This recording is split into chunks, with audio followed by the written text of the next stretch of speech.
सभी भाइयों को मेरी तरफ से प्यार भरा नमस्कार। मैं लेकर आ चुका हूं आपके सामने टॉप क्वेश्चन हिंदी के। ठीक है, जीके वाला प्रैक्टिस सेट मैंने सुबह 7 बजे करवा दिया। ये आपको याद रखना है, सुबह 7 बजे मैंने किसका कराया? जीके का करवा दिया। ठीक है, अब ये 11 बजे आपके आ चुका है हिंदी का प्रैक्टिस सेट, जिसमें आपके कितने सही होते हैं ज़रूर कमेंट करना। और भूलना नहीं है, शाम को 5 बजे यानी 5 बजे आपकी आएगी रीजनिंग की क्लास और रात को 8 बजे आएगी आपके मैथ की क्लास। दोनों ही लाइव होंगी। ठीक है, दोनों ही लाइव होगी और लाइव में आप अपने सारे डाउट क्लियर कर सकते हो। टॉप से टॉप क्वेश्चन आपको करवाए जाएंगे। तो पहला क्वेश्चन देखो क्या कह रहा है, निम्न में से कौन सा शब्द पुल्लिंग है? ठीक है, मैंने आपको कल भी बताया था फर्स्ट क्वेश्चन में कि अच्छा लगता है वो है पुल्लिंग शब्द और अच्छी लगता है वो है स्त्रीलिंग शब्द। ठीक है, ऐसी दृष्टि से अगर हम देखें तो आशा हमेशा अच्छी होती है, तो यानी ये स्त्रीलिंग शब्द है। आज्ञा हमेशा अच्छी होती है तो स्त्रीलिंग शब्द है। गरिमा हमेशा अच्छी होती है तो स्त्रीलिंग शब्द है। और सागर हमेशा अच्छा होता है। ठीक है, तो ऑप्शन नंबर डी हमारा उत्तर होगा। पूरी गारंटी लेता हूँ, एक नंबर आपका नहीं कटने दूंगा। किसी भी क्वेश्चन या जीके, हिंदी, मैथ, रीजनिंग सभी मेरी गारंटी है। आप ज़रूर जुड़े मेरे साथ में। किसी शब्द का प्रयोग सदा बहुवचन के लिए होता है। ऐसा कौन सा शब्द है, यानी किसी भी कोई भी शब्द है ऐसा जिसका हमेशा प्रयोग हमेशा बहुवचन के लिए होता है? तो गाय, गाय तो एक ही होती है। दर्शन, बहन, लता, ये सभी एक वचन है। ठीक है, पर ऑप्शन नंबर बी हमेशा क्या होता है? बहुवचन में ही प्रयोग होता है। ये आपको ध्यान रखना है। ठीक है, चलो आगे चलो। क्वेश्चन नंबर आपके सामने आ चुका है, निम्नलिखित में से सर्वनाम है। सर्वनाम कौन सा है? यह, सबा, मनुष्य या हिमालय? ठीक है, सर्वनाम। तो आपका उत्तर यहाँ से क्या होगा? हमेशा यह शब्द किस में होता है? सर्वनाम में होता है। तो ऑप्शन नंबर ए की ओर हम जाएंगे। चलो अगला क्वेश्चन देखो आपके सामने आया है, निम्नलिखित में से विशेषण है। सर्वनाम, विशेषण, संज्ञा सभी आपको क्लियर करवाऊंगा। मुहावरे, लोकोक्तियाँ टेंशन लेने की ज़रूरत नहीं है। तो विशेषण, नया, जो किसी चीज़ की विशेषता बताता है। ठीक है, यानी ये नई चीज़ में लेके आया हूँ भाई, नया है, तो यानी ऑप्शन नंबर सी आपका सही हो जाएगा इसके अंतर्गत। ठीक, चलो अगला क्वेश्चन, सीता सो रही थी, इस वाक्य में काल है। सीता सो रही थी, ठीक है, अपूर्ण भूतकाल। ठीक है, सीता सो रही थी गया वो। ठीक है, इसी दृष्टि से ऑप्शन नंबर सी आपका यहाँ पर जो कि बिल्कुल सही होता है कि सीता सो रही थी, यानी अपूर्ण भूत। ठीक है, चलो आगे चलो। निम्नलिखित में से तद्भव है। तद्भव शब्द कौन सा है? जैसे गांव, अमृत, उच्च, एकल, इसमें से तद्भव शब्द हमें पकड़ना है। तो किस तरह से हम तद्भव शब्द का पता लगाएंगे? देखो आप, गांव, गांव क्या होता है? हमेशा तद्भव शब्द में आता है। ऑप्शन नंबर ए आपका बिल्कुल यहाँ से सही हो जाएगा। चलो इसकी ओर आओ, निम्नलिखित में से तत्सम है। देखो तद्भव, तत्सम ये आपको पता होने ही चाहिए। तो इसकी भी अगर आप कहो तो क्लास करवा दे पूरी, कमेंट करना अगर कि तद्भव और तत्सम आपके सारे एक ही झटके में क्लियर करवा के कम से कम हम यहाँ से 3 से 4 नंबर क्लियर कर ही लेते हैं। तो इसमें हमारा क्या होगा? संग्राहक। ठीक है, यानी गधा, गाय, घोड़ा और ग्राहक। तो हमारा उत्तर इसमें क्या होगा? मेरा दिमाग कहीं और चला गया था। ठीक है, तो यहाँ से ऑप्शन नंबर अपना डी हो जाएगा। ठीक है, ग्राहक। ठीक, यहाँ पर क पूरा है, आप ध्यान रखना। ठीक, चलो ये आपके सामने अगला क्वेश्चन आया, जल का पर्यायवाची नहीं है। ठीक है, निर्जल का पर्यायवाची है, समीर, सलील या अंबु। तो हमारा उत्तर इसमें क्या होगा? देखो इसमें जो समीर दिया हुआ है ये किसका है? हवा का। किसका पर्यायवाची है? हवा का पर्यायवाची है समीर। तो यानी ऑप्शन नंबर बी हो जाएगा। बाकी ये तीनों ही किसके हैं? ए, सी और डी, ये ही तीनों क्या है? जल के पर्यायवाची है। ठीक है, अब जैसे विलोम शब्द आपसे पूछा गया है तो विलोम शब्द से भी आपका एक क्वेश्चन बनता है। ठीक है, तो ये आप कैसे क्लियर करोगे विलोम शब्द? देखिए, तो इसमें अगर हम देखते हैं जटिल का विलोम होगा, इसका मतलब उल्टा होता है। विलोम का मतलब क्या होता है? इसका विपरीत। ठीक है, पर्यायवाची का मतलब उसका सेम और विलोम का मतलब होता है उल्टा। जटिल यानी सरल, कोई काम बहुत कठिन है, आप कहोगे वो काम बहुत सरल है यार, वो आसानी से मैंने कर दिया, यानी ऑप्शन नंबर सी की ओर हम यहाँ से जाएंगे। चलो क्वेश्चन नंबर आपके सामने अगला आ चुका है। वर्ण को अर्थ नहीं होता है, वर्ण का को कोई अर्थ नहीं होता है, को यानी इसका क्या होगा आपको बताना है। वर्ण क्या होता है? अक्षर। वर्ण को यानी अक्षर का कोई अर्थ नहीं होता है। ये हो सकता है रंग, हो सकता है जाति, हो सकता है या सुंदर। ठीक है, तो आपका उत्तर क्या होगा यहाँ से? तो यहाँ से होगा ऑप्शन नंबर ए, अक्षर। अक्षर आपका बिल्कुल सही हो जाएगा। चलो फिर आगे चलेंगे। ये क्वेश्चन आपके सामने आया है, बढ़िया और अच्छे क्वेश्चन की श्रेणी में से आप रख सकते हो। जिसे करना बहुत कठिन हो उसके लिए एक शब्द होगा। देखो, जिसको करना बहुत कठिन हो यानी इस कार्य को करने में बहुत कठिनाई आ रही है, बहुत मेहनत लग रही है, इस कार्य को मैं कैसे करूं जिसे करना बहुत कठिन हो, तो उसके लिए क्या होगा ये बताओ? दुष्कर। ठीक है, तो ये आज का आपका रहेगा HW। ठीक है, या फिर क्लियर करवा दूं मैं? ये बताओ, कोई बात नहीं, इस एक का उत्तर तो आप कमेंट कर ही देना। इतने दिनों से मैंने हिंदी में आज पहली बार आपको एक HW दिया है, फिर भी चाहो तो 2 ऑप्शन में आपके काट देता हूँ। ठीक, अब आप इसमें उत्तर दे सकते हो। चलो ये क्वेश्चन आया है आपके सामने, क्या कह रहा है? अली अली का सही अर्थ दोनों वाला शब्द युग्म है, जैसे कि इसका क्या होता है? भौरा और सखी। ठीक है, तो यानी ऑप्शन नंबर आपका बी, बी यानी बिल्कुल सही हो जाएगा, भौरा और सखी। ठीक है, चलो आगे चलो। देखो, जिन क्वेश्चन में समय नहीं खराब करना चाहिए ना, उसमें 1 सेकंड का समय खराब करने से कोई मतलब नहीं है, इसीलिए मैं बहुत सारे क्वेश्चन में समय नहीं खराब करता हूँ। अपमान में उपसर्ग है, अपमान। ठीक है, ठीक है, कौन सा उपसर्ग है? अप। ठीक है, अमान। ठीक है, अमान ही होगा ना। तो यहाँ से उपसर्ग यानी आगे वाला, और प्रत्यय यानी पीछे वाला। प्रत्यय यानी पीछे वाला होता है, उपसर्ग यानी प्रत्यय होता है, हम पीछे वाले को क्या बोलते हैं? प्रत्यय, और आगे वाले को उपसर्ग। तो अप यानी ऑप्शन नंबर आपका यहाँ से पूरा होगा, ये ध्यान रखना है। तो यहाँ से ऑप्शन नंबर अपना हो जाएगा डी। चलो अगले क्वेश्चन पे चलो। घबराहट में पढ़ते हैं, देखो ये प्रत्यय वाला क्वेश्चन भी आ गया।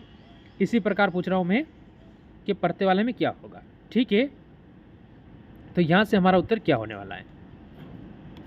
देखो इसको हटा दो आप। हाँ, अब आपका सही हो गया ये। चलो, घबराहट में प्रत्यय हैं, घबराहट में कौन सा प्रत्यय है ये आपको बताना है।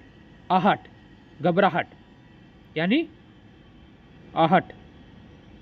क्या हो गया? घबराहट, आहट हो गया, हुआ कि नहीं हुआ? तो ये इसमें क्या प्रत्यय है, यानी ऑप्शन नंबर सी बिल्कुल सही हो जाएगा। फिर आगे चलेंगे। ये क्वेश्चन आया आपके सामने, परमार्थ का सही संधि विच्छेद। तो इसमें क्या होगा? इसमें आपका होगा परम प्लस अर्थ, परम प्लस अर्थ यानी क्या होगा? परमार्थ। क्या होगा? परमार्थ। ये इसका सही संधि विच्छेद हो जाता है ऑप्शन नंबर ए। ठीक, आगे चलो। ये क्वेश्चन आपके सामने आया है, मैंने यह काम कर लेना चाहिए। मैंने अशुद्ध पूछा, शब्द पकड़ते आपको लग गया कि यहाँ पर गलती है।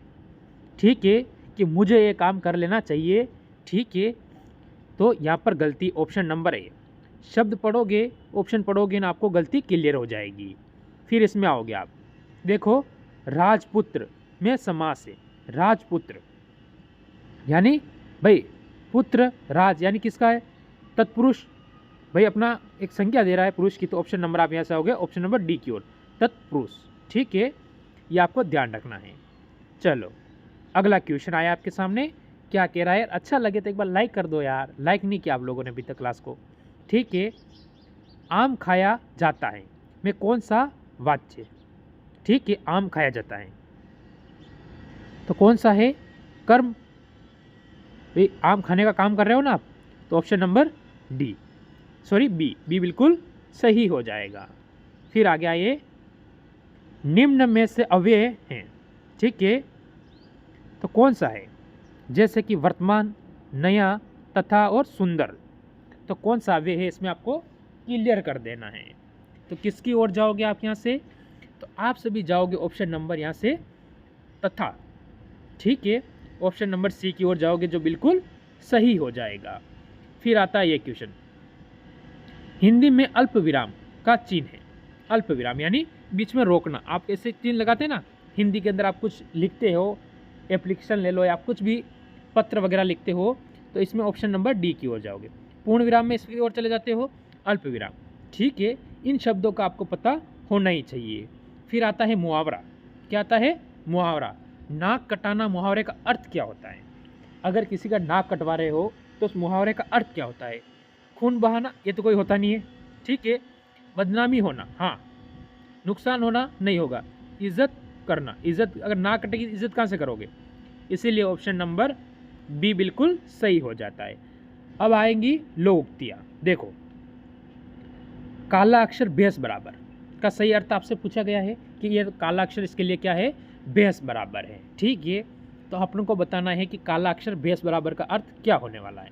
ठीक है, तो हम किसकी ओर जाएंगे? पढ़ा लिखा न होना, पढ़ा लिखा होना, विद्वान होना, मूर्ख होना, ये नहीं होना। पढ़ा लिखा न होना यानी उसे कुछ भी पता नहीं होना। ठीक है, काला अक्षर मेरे तो बेहस बराबर है, यानी इसमें क्या लिख रखा है मुझे पता नहीं है, तो यानी ऑप्शन नंबर ए हो जाएगा। चलो ठीक है, ये क्वेश्चन आया है, बढ़िया क्वेश्चन और अच्छा क्वेश्चन ये भी यहाँ से बन जाता है। अद्भुत रस का अस्थायी भाव है। अस्थायी भाव कौन सा है ये आपको बताना है। ठीक है, विषयम। ऑप्शन नंबर यहाँ से सी बिल्कुल सही हो जाएगा। चलो, ये एक और क्वेश्चन आपके सामने आ चुका है, सोचिए, पढ़िए और उत्तर दीजिए। सोरठा के प्रथम चरण में कितनी मात्रा होती है? ठीक है, तो आप कहोगे 10, 11, 12 या 13। मैं क्वेश्चन में आपके क्लास में 1 मिनट का समय खराब नहीं करूंगा। जिस क्लास को आप 1 घंटे या 1.5 घंटे में करते हो, ठीक है, उस क्लास को मैं आपको मात्र 20 मिनट के अंदर करवाऊंगा।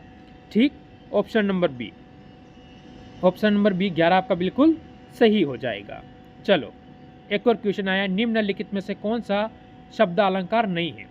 इनमें से कौन सा शब्द अलंकार नहीं है? तो शब्द अलंकार कौन सा नहीं है? तो आप कहोगे रूपक। रूपक यानी ऑप्शन नंबर डी आपका बिल्कुल सही हो जाएगा, ये शब्द अलंकार नहीं होता है। चलो देखो, ये क्वेश्चन आया है, निम्न में से दंत ध्वनि कौन सी है? ठीक है, तो ये कौन सी है? तो आपको बताना है ख, च, ल और फ। तो किसकी ओर जाओगे आप? ऑप्शन नंबर सी की ओर जाओ, जो कि बिल्कुल आपका क्या होगा? सही हो जाएगा। चलो अगला देखो, निम्न में से कौन सा वर्ण अघोष है? देखो, कल वाले प्रैक्टिस सेट में भी ये क्वेश्चन देखने को मिलेगा, अघोष सघोष, आज वाले में मिले हैं, यानी यहाँ से क्वेश्चन पक्का एक आएगा आपके पेपर के अंदर। ठीक, तो हमारा इसमें क्या होगा? च। ऑप्शन नंबर ए बिल्कुल सही और सटीक उत्तर यहाँ से आपका हो जाएगा। चलो आगे चलो, निम्न में से कौन सा शब्द स्त्रीलिंग है? ऐसा कौन सा शब्द है जो सदैव स्त्रीलिंग है?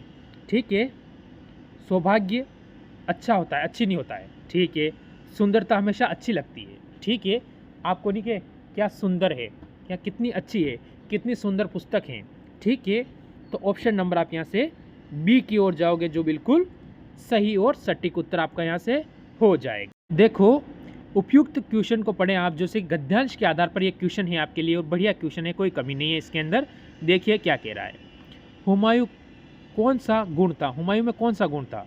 ठीक है, तो ये हमने गद्यांश अपने पास है नहीं, तो इसको हम स्केच करें। फिर आगे देखो, ममता दिन भर बाहर क्यों नहीं निकली? ठीक है, वह डरी हुई थी, ये इसका होगा। ठीक है, वह डरी हुई थी इसलिए दिन भर बाहर नहीं निकली थी। ठीक है, देखो ये क्वेश्चन क्या कह रहा है, निम्नलिखित में से बुढ़िया में क्या नहीं था? बुढ़ापा, खांसी या फिर कमजोरियाँ, क्या है? सामर्थ्य। तो सामर्थ्य ऑप्शन नंबर डी बिल्कुल इसमें सही हो जाएगा। देखो अगला क्वेश्चन, अश्वरोही वहाँ क्यों आया था? ठीक है, तो क्यों आया होगा? बुढ़िया को ढूंढने के लिए। ऑप्शन नंबर इसमें आप ए कर दोगे। ठीक, चलो, इस गद्यांश हमने पढ़ा ही नहीं, इसके बारे में हम जानकारी सही दे नहीं पाएंगे। गद्यांश में पृथक किसे कहा गया? ठीक है, मिर्ज़ा को, यानी ऑप्शन नंबर यहाँ पर आप ए कह दोगे। ठीक, चलो आगे चलिए, अगला क्वेश्चन आपके सामने आया है, भारत भारतीय के रचनाकार कौन है? भारत और भारतीय उसके रचनाकार कौन है? तो आप कहोगे मैथिली शरण गुप्त। ऑप्शन नंबर आपका यहाँ से ए बिल्कुल सही हो जाएगा। फिर बढ़ेंगे आगे की ओर, क्या कह रहा है क्वेश्चन, देखिए आपके सामने, रामधारी सिंह दिनकर को किस कृति पर साहित्य अकादमी पुरस्कार मिला है? ठीक है, कौन सी कृति के ऊपर? तो आप कौन से और जाओगे? ऑप्शन आपके पास 4 है, उसमें से आपको उत्तर देना है। आप जाओगे उर्वशी, ऑप्शन नंबर बी। ठीक है, अगला क्वेश्चन कह रहा है पद्मावत किसकी रचना है? ठीक है, सभी को पता है कि पद्मावत किसकी है? मलिक मोहम्मद जायसी, यानी जायसी की। ऑप्शन नंबर बी बिल्कुल सही हो जाएगा। फिर आता है आज का लास्ट और अंतिम और क्वेश्चन आपके सामने। चंद्रगुप्त नाटक के रचयिता कौन है? रचयिता कौन है ये पूछा है आपसे, बढ़िया क्वेश्चन पूछा है। Last question, Jaishankar Prasad, Jaishankar Prasad. ठीक है, ऑप्शन नंबर बी हो जाएगा। तो ये थे आज के टॉप क्वेश्चन। अगर अच्छा लगा हो तो लास्ट में लाइक करके ज़रूर जाना। सभी को मेरी तरफ से जय हिंद, जय भारत।